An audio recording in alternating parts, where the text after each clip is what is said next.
Have you ever wondered what it means to get results with your mind? Like, how does visualization work? And how can you implement these mindset techniques easily and get results for yourself? Well, I'm going to tell you three stories today that are going to give you some new ideas and help you to use the power of your mind to leverage the power of your mind and get results. My name is Dana Wilde. Welcome to the channel. This is Positive Mindset for Entrepreneurs. This is the show where you discover how to make money by being happy and get paid to be you. Oh, yeah. If you're ready to leverage the power of your mind every day, then you definitely want to sign up for the daily mantra at danawilde.com/mantra. Remember to subscribe to this channel and you'll be notified every time I share a mindset technique like we're going to talk about today. So I'm going to start with some stories that happened to me in the past when I was with my direct sales company. So this is like 20 years ago. But each of these stories is going to build on the next. And the final story just happened recently, like, a few months ago. Sometimes I think we think the only way to get results with mindset is to sit in a room and meditate or sit in a room and visualize. And certainly visualization is a fantastic method. But this first story that I'm going to tell you illustrates that even when you're thinking about getting results with positive expectation, it works. So many years ago, I was in a direct sales business. And for those of you that don't know direct sales, it's those in-home party plan businesses. And when you're in those businesses, you have people on your team that are also out doing parties. And many times those people that you sponsor into the business, you're coaching them or talking to them. And such was the case with this story. I had somebody on my team who was having a challenging time getting parties. And the problem she was having with booking parties was that she lived in Los Angeles, but she worked in a place that was 2 hours away from Los Angeles, her day job. And so she would get parties, but it was this really big hassle because she'd have to rush home from her day job, drive 2 hours to do a party in her neighborhood. Everything was always running very late and she really didn't like it.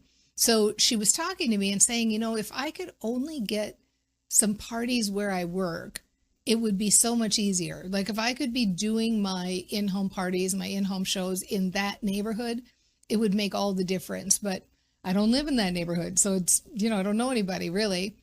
So what I said to her, the first coaching call we had was I said, here's the thing.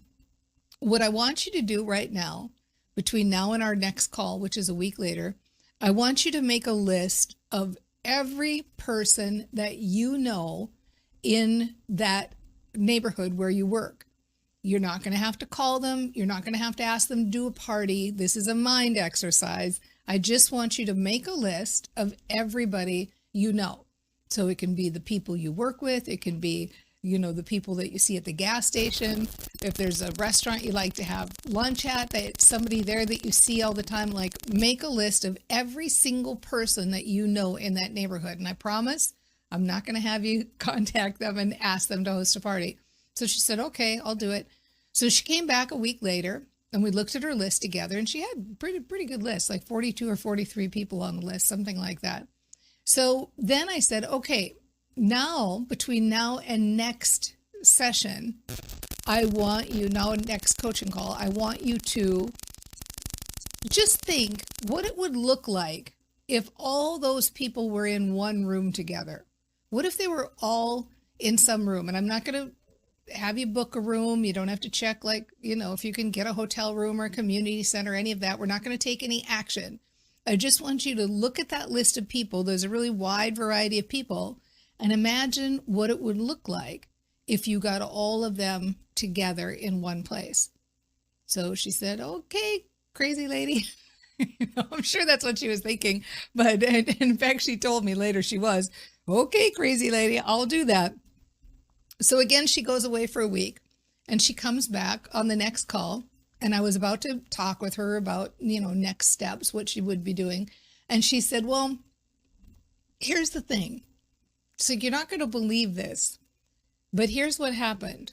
And she proceeded to tell me that she went to work one day and she was a smoker. So she said, I went out to have my usual cigarette break that I always have. And there's always the same 2 or 3 people there I see all the time. I've been working with this company for X number of years, and there are always these same people there. And she said, for some weird reason, this person that I always see all the time asked me about my business. She said, what is it you do again? Don't you work for some party plan? Well, tell me about that. She's telling me this. I ended up having a conversation with her, and I ended up booking a party with her in the neighborhood, practically right next door to her work. So I'm like, yeah, it's working, And then she says, if that's not weird enough, then I went to the 7-Eleven that I always go to. I ended up having a chat with the person at the 7-Eleven, and they booked a party with me too. So now I've got 2 parties in that neighborhood that I wanted to have parties with. And, of course, she booked out other parties from there without taking action, just by thinking about the situation in a new way. I'm going to talk to you in just a minute and give you some tips that you can use to implement this technique for yourself. Before I do, I want to share another story. So the next story, several years later, quite a while later, I was still in direct sales. And in direct sales, when you get people on your team, they have to meet minimums to stay on your team. And sometimes they don't meet those minimums. And so they go inactive, they roll out. So there's a lot of discussion in the company at the time about what do we do to entice these people to come back? How do we, re-engage these people who used to be so excited about the product that they would be on the team and would be, selling the product, but now they're not interested and they're out.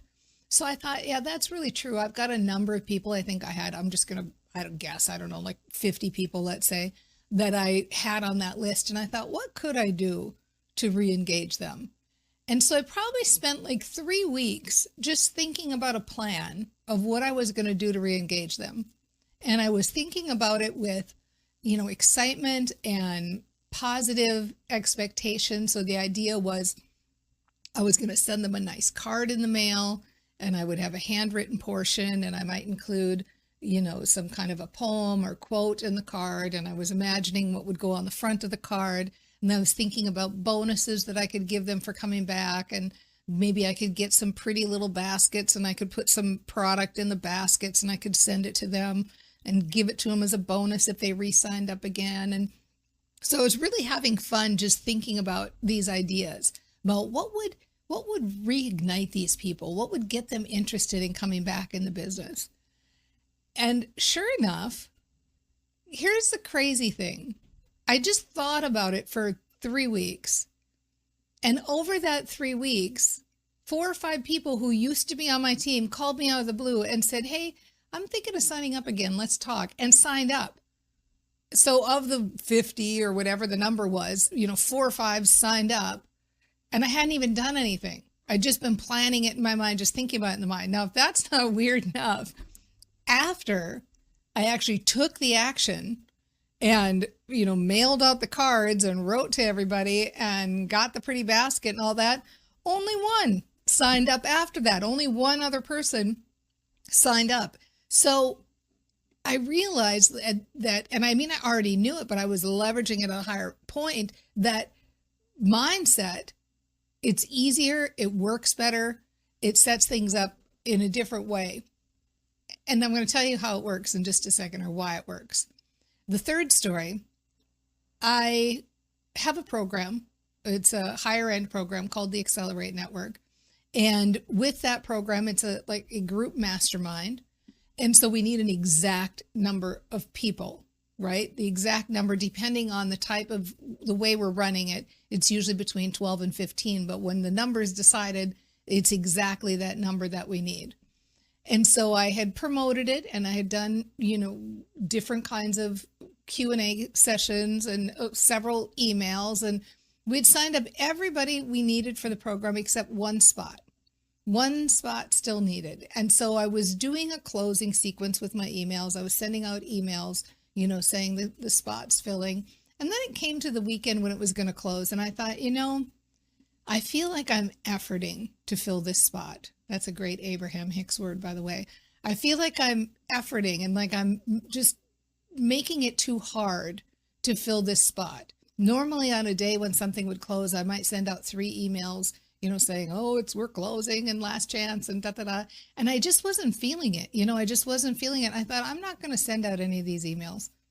I'm going to look at who I know is interested in the program because, tag them in the system. And I've had some discovery calls with people. And I'm going to look at it and say, who would be the best match for this program out of everybody that's interested that didn't sign up yet? And I identified one person that I thought, I really don't know why this person didn't sign up. This person would be a direct hit, a direct match for this program. And so I'm just going to relax and think about how good it will feel when they sign up, because I'm sure they will. They know they're a match. I know they're a match. And I'm going to just visualize that happening, visualize it happening, them signing up. And I will give you the details of that visualization in my very next video that I release. So watch for it. It's coming out in just a few days. And I'm going to give you several visualization techniques and exactly the visualization I did. It's a long enough visualization that it warrants a whole video, which is why I'm not saying it here. Lo and behold, I never did send out any emails to close the program. Can you imagine that? What kind of a marketer am I? Didn't send out one email to close the program. But lo and behold, that person signed up. I think it was the day after. It was really within a really quick amount of time of doing the visualization, they signed up. So why does this stuff work? Like, why is it that you can just think about things with positive expectation and they work? Now, obviously, we live in an age where there's enough quantum physics data and discussion of vibrational realities and all of this, entanglement and so much stuff about the world we're living in now that we didn't know before. And hard science, not even woo-woo like stuff where you have to have a belief in a higher power or any of that stuff. And, I'm very spiritual. I know for this kind of a channel or the type of thing I'm teaching in business, I like to think about the brain scientists behind things. I like to combine science and spirit. Spirit is very important to me. Science, I'm also very interested in. And what happens when you are thinking about things with positive expectation, when you are planning with positive expectation, when you're excited about things with positive expectation, what happens is that you're using a different brain. Your brain is more open to ideas. The creative pathways are open. You get better ideas. You see opportunities that weren't there before. You show up in a different way. So you think about story one, the team member who's going into the 7-Eleven, she's going into the 7-Eleven as a different person because she's thinking about having all these people in one room, getting them together and having a party. She's says, oh, well, this person talked to me right out of the blue, asked me about my business, but we don't know how she showed up to that outdoor smoking environment, who she was being or how she was talking or even what she said. And so what happens when you think different thoughts and when you think with positive expectation, when you think about things with positive expectation, it seems like the world changes, and maybe it does. Certainly we've got enough evidence that certainly could be the case, but without a doubt, you change. You show up in the world in a different way. You think in a different way. You filter information in a different way. You filter what you're going to say in a different way. You get different ideas about what you want to say in a different way. So when you are thinking about a situation in a positive, happy, positive expectation way, you are creating a different you. And the different you that you're creating gets different results. That's how you do it with your mind. That's how you leverage the power of mindset. And if you like stories like this, please make sure to subscribe to this channel because I'm going to be releasing more and more examples as we go along. practically for you right now, the easiest way you can implement what we've talked about is obviously visualizing is a good idea. And as I said, I will be happy to share more about visualization in my next video. However, even right now, this very second, start asking yourself more powerful questions. Put your brain to use with more powerful questions, because when you do that, your brain will give you more powerful answers. So ask yourself questions like, what would my business look like if it was easy? What would it look like? What would it look like if it was fun? What would be my ideal outcome in this situation? What if money could flow in any old way? What if there were a variety of different ways that money could flow in? What new fun thing could I bring into my life right now that would make money? What new fun thing could I do today that would bring in money? When you start really thinking of possibilities and opening up your brain to ideas, your brain comes up with solutions. Actually, I'll tell you one more quick story because it's kind of funny. It just came on my radar. Long time ago, I had just come out with a CD set for Train Your Brain. And it was a 6 CD set. It sold for $97. And it was, there weren't any MP3s. It was just CD only. And I was living in a tiny little town of 800 people in the middle of Minnesota. And I heard an interview with some expert on some telesummit. And the expert said, what if you had to make $200 today? What if I told you had to make $200 today? And if you did, you'd win this prize or whatever it was, what would you do? Well, I was sitting there like, well, I don't have a following. I don't have anything. I just got the CD set. But when you start asking that question, how would I make $200 today? How would I make $200 today? And pretty soon my brain was like, well, there's a restaurant up the road. I would put a table out and I would ask if I could sell these CDs at a table, and I would sell these CDs. And suddenly my brain was coming up with all these different ideas for making money. And so the issue that most of us are having isn't that we don't have wonderful opportunities able to come to us easily. It's that we're not using our right brains. We're not asking the right questions. So start playing with different questions. What if I could make money easily? What fun thing could I do in my business to make money easily? What would I love to do to make money? What would be fun for me to do every day? In what interesting ways does money flow to me already? And what new interesting ways could money flow? Really start to play with it. Really start to have some fun. Really start to juice up positive expectation. Because when you juice up positive expectation, the rest gets easy. And without a doubt, you've totally got this.